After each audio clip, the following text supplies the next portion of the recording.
제 몸의 가장 깊은 곳, 남편이 채우지 못했던 공허함을 채워준 사람은 다름 아닌 환자의 보호자였습니다.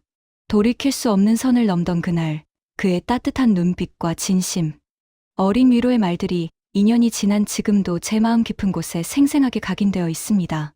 본격적인 이야기를 시작하기 전에 구독과 좋아요 한 번씩만 부탁드릴게요. 감사합니다. 제 이름은 한지민입니다. 올해로 39살이 된 종합병원 중환자실 간호사입니다. 아니, 간호사였다고 해야 맞겠네요. 제 인생의 전반전이었던 첫 번째 결혼은 제게 지울 수 없는 깊은 흉터와 인간에 대한 불신만을 남긴 채 처참하게 끝났습니다. 전 남편의 습관적인 무관심과 결국에는 용서할 수 없었던 차가운 배신은 제 자존감을 산산조각 냈습니다. 저는 다시는 남자라는 존재를, 얄팍한 사랑이라는 감정을 믿지 않으리라 굳게 다짐하고 또 다짐했습니다. 이혼 후 3년이라는 시간 동안 저는 오직 일에만 매진하며 살았습니다. 중환자실 간호사로 밤낮 없이 일하면서 제 상처를 잊으려 애썼습니다. 그런 제게 지금의 남편 김태주는 끝이 보이지 않는 사막 한가운데서 발견한 오아시스처럼 기적같이 다가왔습니다. 저보다 4살 연상인 43살, 그는 서울의 이름만 대면 누구나 알만한 대형 건설사의 건실한 차장으로 재직 중인 누가 봐도 성실하고 믿음직스러운 남자였습니다. 우리는 친구의 소개로 만났습니다. 첫 만남부터 그는 달랐습니다. 화려한 말솜씨로 저를 현혹하려 들지도 않았고 과도하게 적극적이지도 않았습니다. 다만 조용하고 진중하게 제 이야기를 들어주었고 제가 힘들어했던 과거를 이해해주려 노력했습니다. 지민 씨, 과거의 아픔은 지민 씨 잘못이 아니에요. 지민 씨의 아픔, 이제 제가 평생 옆에서 보듬어주고 지켜줄게요. 그의 진심 어린 그 한마디에 시베리아 벌판처럼 꽁꽁 얼어붙어 다시는 녹지 않을 것 같았던 제 마음이 거짓말처럼 스르륵 녹아내렸습니다. 6개월간의 연애 끝에 우리는 결혼을 결심했고 모두가 부러워하는 강남의 40평대 아파트에 따뜻하고 안락한 신혼집을 꾸렸습니다. 결혼 후 처음 6개월은 제 인생에서 가장 평온하고 안정적인 시기였습니다. 남편 태준 씨는 결혼 전 약속했던 것처럼 저를 아껴주고 다정하게 대해주었습니다. 저는 매일 아침 그의 넥타이를 메어주고 현관문 앞에서 그의 출근길을 배웅하며 입맞춤을 나누는 드라마 속에서나 보던 이상적인 아내의 역할에 더할 나위 없는 만족감을 느꼈습니다. 여보, 다녀올게. 저녁에 일찍 들어올게. 네, 조심히 다녀와요. 사랑해요. 나도 사랑해. 이런 평범한 일상이 얼마나 소중한지 첫 번째, 결혼의 실패를 경험한 저는 누구보다 잘 알고 있었습니다. 하지만 잔잔한 호수면 아래 보이지 않는 거친 소용돌이가 있듯이 완벽해 보이는 행복에도 아주 미세하고 치명적인 균열이 존재하고 있었습니다. 그 균열은 다름 아닌 남편과의 감정적 교감 문제에서 비롯되었습니다. 태준 씨는 좋은 사람이었고 좋은 남편이었습니다. 하지만 적어도 제게는 감정적으로 깊이 연결되는 느낌이 들지 않았습니다. 차장으로 승진한 후 감당하기 힘들 정도로 과도해진 회사 업무에 지쳐서인지 아니면 원래 타고난 성향이 그런 것인지 우리의 대화는 점점 줄어들었습니다. 집에 돌아오면 소파에 쓰러져 TV 리모컨만 찾았고 제가 하루 어땠는지 무슨 일이 있었는지 묻지 않았습니다. 여보, 미안. 너무 피곤해서 다음에 얘기하자.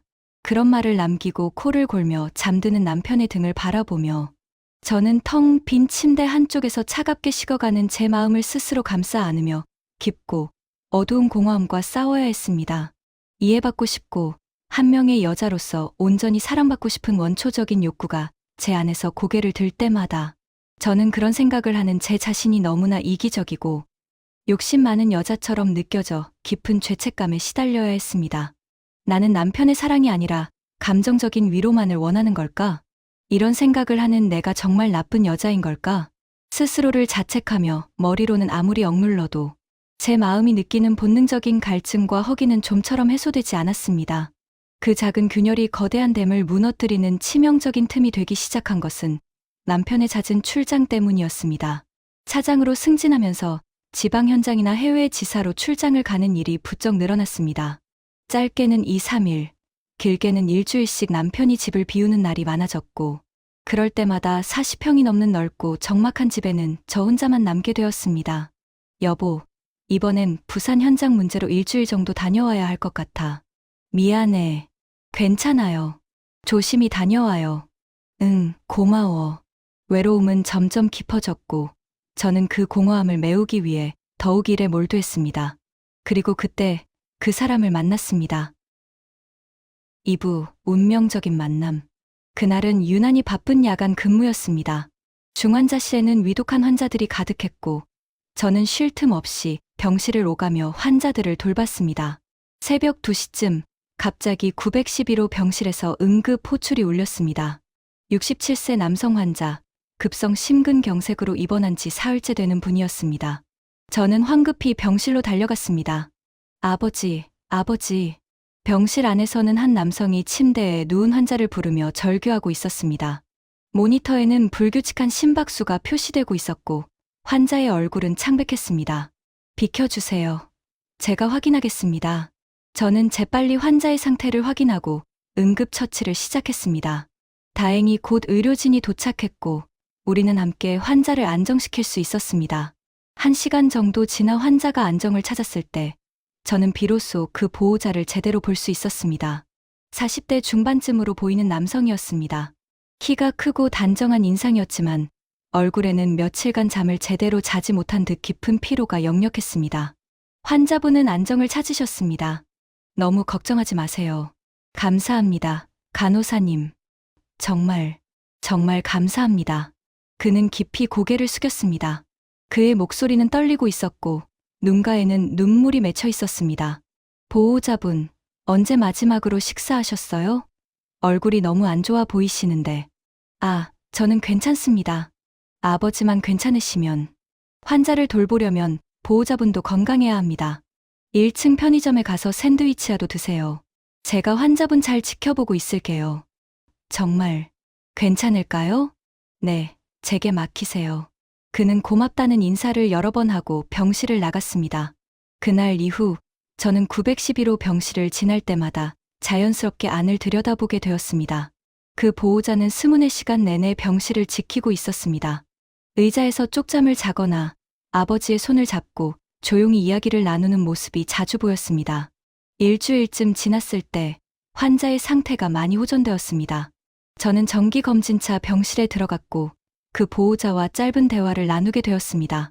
아버님 상태가 많이 좋아지셨네요. 다행입니다. 네, 간호사님 덕분입니다. 그날 밤, 간호사님이 아니었다면 제 일을 한 것뿐이에요. 아닙니다. 간호사님은 정말 천사 같으세요. 그의 진심 어린 눈빛에 저는 순간 당황했습니다. 오랜만에 느껴보는 따뜻한 시선이었습니다. 과찬이세요. 아버님께서 워낙 의지가 강하셔서 회복이 빠르신 거예요. 아버지는 제 전부입니다.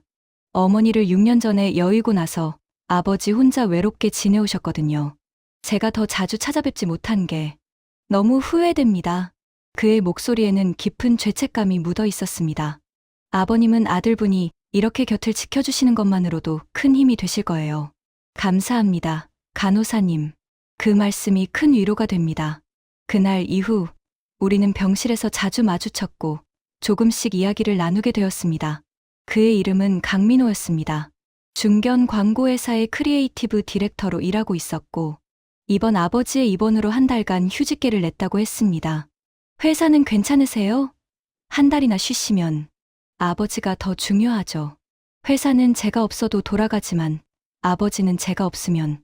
그는 말끝을 흐렸습니다. 대화를 나누면 나눌수록 저는 그에게서 남편에게서는 느낄 수 없었던 무언가를 발견했습니다. 깊은 책임감, 가족에 대한 진심 어린 사랑, 그리고 무엇보다 타인의 감정을 섬세하게 헤아리는 따뜻한 마음이었습니다. 어느 날 야간 근무 중 휴게실에서 잠시 쉬고 있는데 민호 씨가 조심스럽게 문을 두드렸습니다.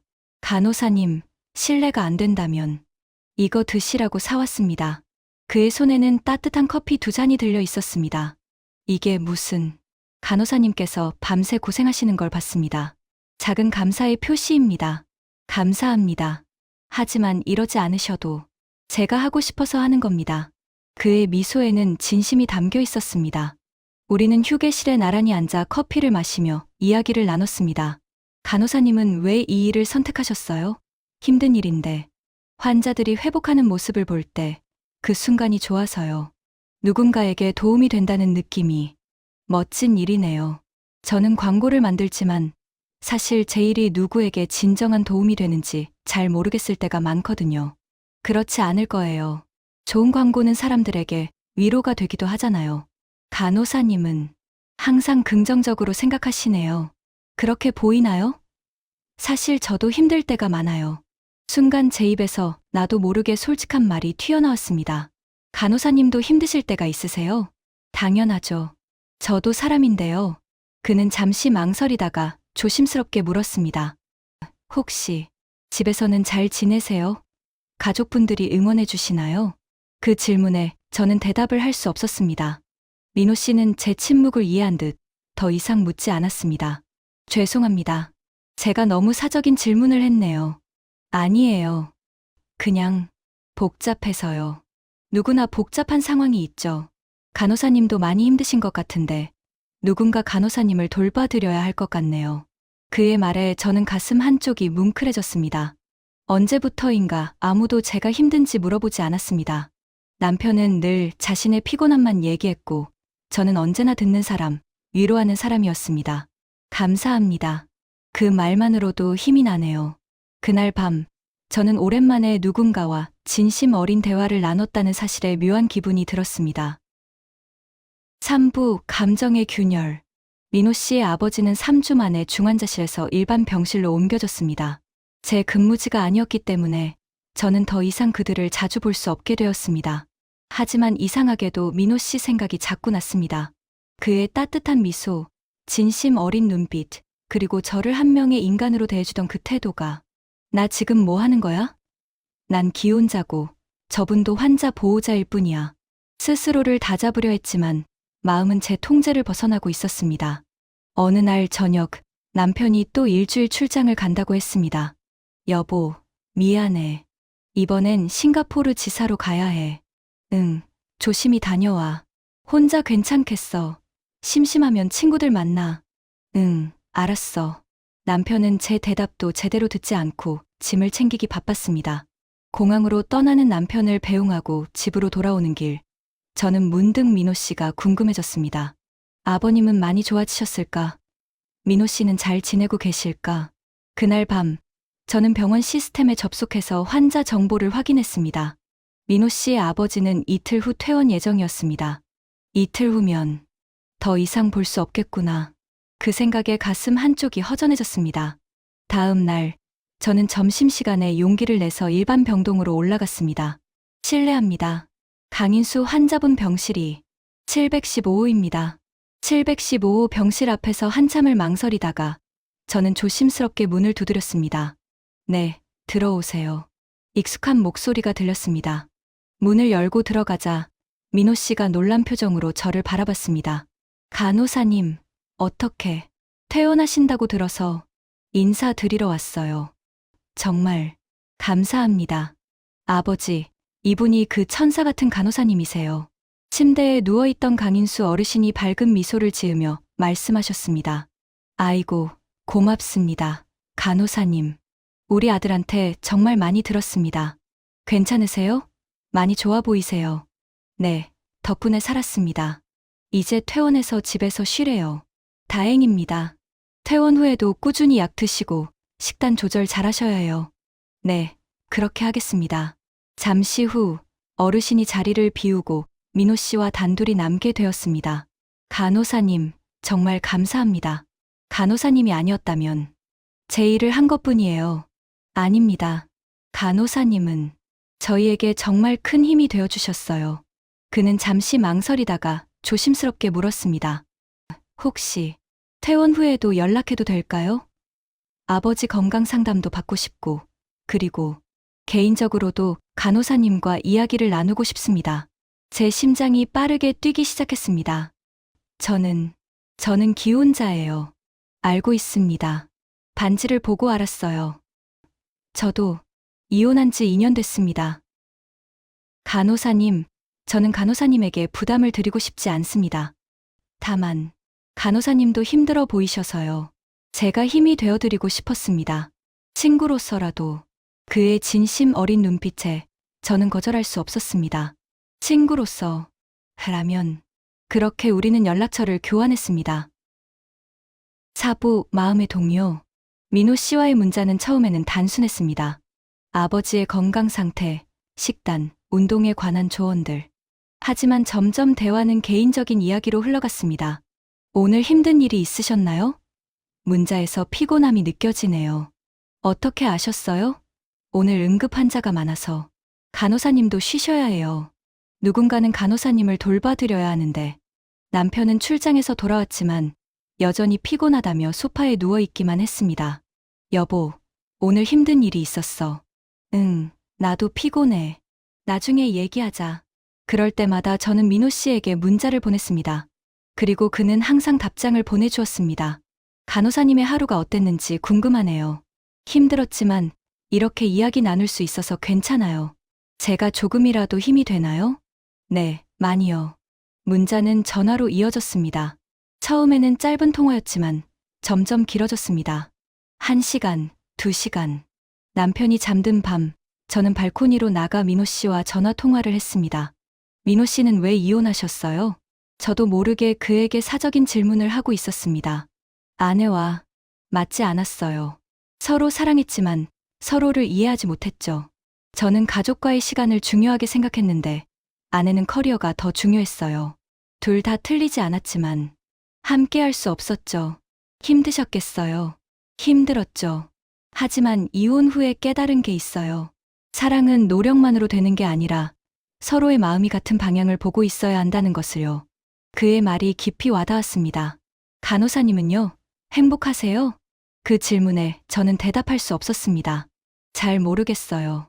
안정적인 것과 행복한 것이 같은 건 아니라는 걸 요즘 많이 느껴요. 간호사님은 행복할 자격이 있어요. 누구보다도요. 그의 목소리는 따뜻했고 진심이 담겨 있었습니다. 오부, 돌이킬 수 없는 선. 남편이 다시 일주일 출장을 떠난 날, 민호 씨에게서 전화가 왔습니다. 간호사님, 오늘 시간 되세요? 아버지께서 간호사님께 감사 인사를 드리고 싶다고 하시는데. 아, 네. 괜찮아요. 그럼 저녁 식사 같이 하시겠어요? 아버지랑 저랑, 그리고 간호사님이랑. 저는 잠시 망설였지만 결국 약속을 잡았습니다. 저녁 식사 자리는 따뜻했습니다. 강인수 어르신은 정말 건강해 보이셨고 저에게 거듭 감사 인사를 하셨습니다. 간호사님 덕분에 제가 살았습니다. 정말 감사합니다. 천만에요. 어르신께서 의지가 강하셔서 빨리 회복하신 거예요. 우리 며느리가 있었으면 간호사님 같은 분이었으면 좋겠다고 생각했답니다. 민호 씨가 당황한 표정으로 말했습니다. 아버지, 그런 말씀은. 왜? 사실이잖아. 간호사님 같은 분이 우리 민호 옆에 있으면 얼마나 좋겠어. 어르신의 말에 저와 민호 씨는 서로를 바라봤습니다. 그 순간 우리 사이에 묘한 긴장감이 흘렀습니다. 식사 후 어르신은 먼저 집으로 돌아가시고 민호 씨가 저를 집까지 바래다 주겠다고 했습니다. 괜찮아요. 택시 타고 갈게요. 아니에요. 제가 모셔다 드리고 싶어요. 차 안은 조용했습니다. 간호사님. 네. 제가 선을 넘는 말 같지만 솔직하게 말해도 될까요? 제 심장이 빠르게 뛰기 시작했습니다. 간호사님을 자꾸 생각하게 돼요. 처음에는 감사함이었는데 이제는 다른 감정인 것 같아요. 민호 씨, 알아요. 간호사님은 기혼자시고 저는 그걸 존중합니다. 하지만 간호사님도 행복하지 않아 보여요. 왜 그렇게 외로운 눈을 하고 계세요? 그의 말에 제 눈에서 눈물이 흘러내렸습니다. 저도 잘 모르겠어요. 남편은 좋은 사람이에요. 하지만 전 너무 외로워요. 남편은 절 한 번도 제대로 봐준 적이 없어요. 제 감정에 관심도 없고. 민호 씨는 차를 세웠습니다. 조용한 주차장이었습니다. 간호사님, 울지 마세요. 그는 조심스럽게 제 눈물을 닦아주었습니다. 그리고 우리는 서로를 바라봤습니다. 이러면 안 되는데. 알아요. 하지만 우리의 입술은 이미 서로를 향해 다가가고 있었습니다. 그날 밤, 우리는 선을 넘었습니다. 민호 씨의 차 안에서, 그리고 그의 집에서. 우리는 서로에게 위로가 되었고, 서로의 외로움을 채워주었습니다. 지민 씨, 당신은 사랑받을 자격이 있어요. 그의 품에 안겨 있을 때, 저는 처음으로 한 명의 여자로서 온전히 사랑받는 느낌을 받았습니다. 남편에게서는 단 한 번도 느껴보지 못했던 감정적으로 깊이 연결되는 느낌이었습니다. 에필로그. 그날 이후 저는 선택의 기로에 섰습니다. 안정적이지만 공허한 결혼 생활을 계속할 것인가? 아니면 진정한 사랑과 행복을 찾아 떠날 것인가? 남편과 진지한 대화를 나눴습니다. 여보, 우리 대화 좀 해야 할 것 같아. 무슨 일인데? 우리 서로에게 솔직해져야 할 것 같아. 우린 지금 행복한가? 남편은 당황한 표정을 지었습니다. 갑자기 왜 이래? 우리 잘 지내고 있잖아. 아니야. 우린 함께 있지만 서로를 보지 않고 있어. 당신은 나한테 관심이 없어. 무슨 소리야. 나는 너를 위해 열심히 일하고 있잖아. 일하는 것과 관심을 갖는 건 달라. 당신은 내가 언제 힘든지, 언제 행복한지, 내가 무엇을 원하는지 한 번도 물어본 적이 없어. 대화는 길어졌고 결국 우리는 결론을 내렸습니다. 이혼이었습니다. 남편도 인정했습니다. 우리는 서로를 사랑하지 않았다는 것을, 그저 외로움을 피하기 위해, 안정을 찾기 위해 함께했을 뿐이라는 것을. 이혼 후 6개월이 지났습니다. 저는 민호 씨와 공식적으로 연인이 되었습니다. 우리는 서두르지 않았습니다. 천천히, 진심으로 서로를 알아가고 있습니다. 강인수 어르신도 저를 따뜻하게 받아주셨습니다. 간호사님, 아니, 이제 지민 씨라고 불러야겠네. 우리 민호가 정말 행복해 보여요. 고맙습니다. 제가 더 감사해요, 어르신. 지금 저는 행복합니다. 진정으로요. 그리고 제 이야기를 진심으로 들어줍니다. 우리는 서로를 채워주고 서로에게 위로가 되어줍니다. 이것이 진정한 사랑이구나, 라는 것을 이제야 알게 되었습니다.